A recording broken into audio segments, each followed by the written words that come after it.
আবারও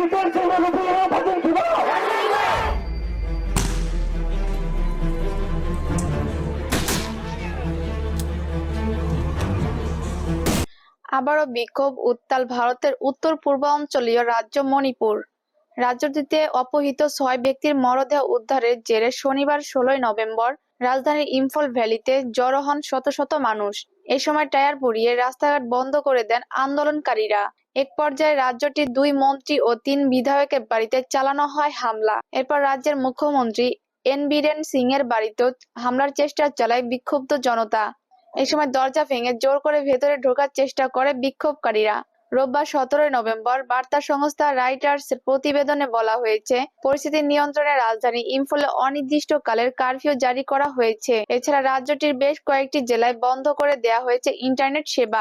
সংবাদ মাধ্যম এনডিটিভি বলেছে, মণিপুরে মন্ত্রী বিধায়কের বাড়িতে হামলার পর মুখ্যমন্ত্রী এন বীরেন সিং এর বাড়ির দরজা ভেঙে জোর করে ভেতরে ঢোকার চেষ্টা করে বিক্ষোভকারীরা।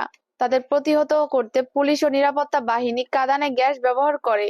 পরিস্থিতি নিয়ন্ত্রণে ইম্ফলে অনির্দিষ্টকালের কারফিউ জারি করা হয়েছে। ৭ জেলায় বন্ধ করে দেয়া হয়েছে ইন্টারনেট। গত বছর থেকে মণিপুরে মেইতেই ও কুকি সম্প্রদায়ের মধ্যে জাতিগত বিবাদের জন্য রাজনৈতিক উত্তেজনা বিরাজ করছে।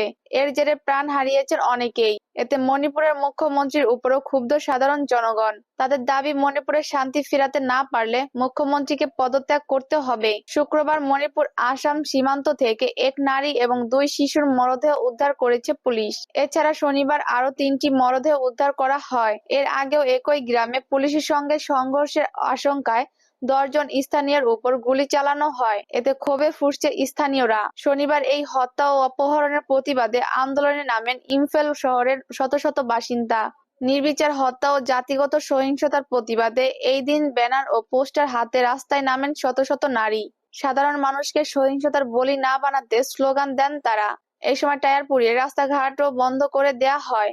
এক পর্যায়ে রাজ্যটির কয়েকজন মন্ত্রী ও বিধায়কের বাড়িতে হামলা চালায় বিক্ষোভকারীরা। এ সময় নানা স্লোগান দেন আন্দোলনকারীরা।